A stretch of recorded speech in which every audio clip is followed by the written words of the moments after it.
Assalomu alaykum aziz kanalimiz a'zolari, aziz yurtdoshlar. 112-magazin Shaxlabgan magazinına geldim. Azizlar, qizlarjonlar, ayniqsa sizlarga kerak magazin bu. Dim chiroyli koftalar, yubkalar, bryuklar ish yerda. Hozir ozgina baholari bilan ko'rsatib o'taman. Ko'rib turgan ish qatoringizdagilarni hammasi ish qatordagi koftalar. Ko'ring qizlarjonlar. Barchasi 150 ming so'mdan.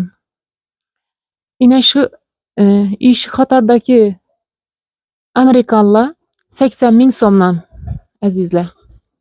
Ina bir-biridan chiroyli, bir-biridan nafis. Gelib Xiva Durdona kanalında ko'rganligingizni aytsangizlar, undan ham kelishtirib beradilar.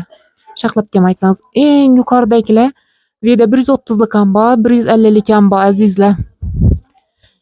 Ina 150 dan ishi rubashkalar ham 150, 130 lardan toza modadagi qizlarjonlar. Ina sizlarga yoqadon hozirgi modadagi trenddagi koftalar ish yerda. Ina yubkalar ham har xilisidan bor. Qizlarjonlar ishida ko'rib turgan yubkalaringiz 180 ming so'mdan. Lekin undan qaytib beradilar kimlari? Xiva Durdona kanalidan ko'rib kelgan qizlarjonlarimiz uchun albatta arzon bahoda beriladi, qaytib beradilar. Ina yubkalar ham dim modnitsa yubkalar qizlarjonlar. Svetlar ham bor. Ina trenddagi yubkalar. Aynan ish yubkangiz necha so'm Shaxlabga? O 150 deb qo'ysangiz. 150 deb qo'ysiz. Undan ham qaytib berasiz mana bunachilarmi? Qaytaman. Atlasning, Atlas ham 150 mi? Atlasmi bu? Atlas'ın 150. 150. Bundan ham qaytib bering Shaxlabga podpischilari.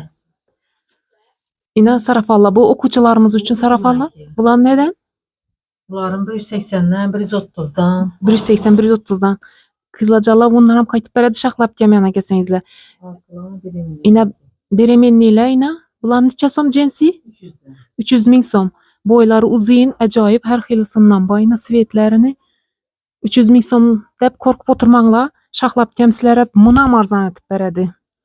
Ina qizlarjonlar shimlar ham xilisidan bor. Qarasimi, jinsimi, letni hammasidan tovarni bosib keldi ina Shaxlabga. Yangilik ko'p 112-magazinda. Kelaverasizlar Xiva Elektroset Bozor 112-magazin.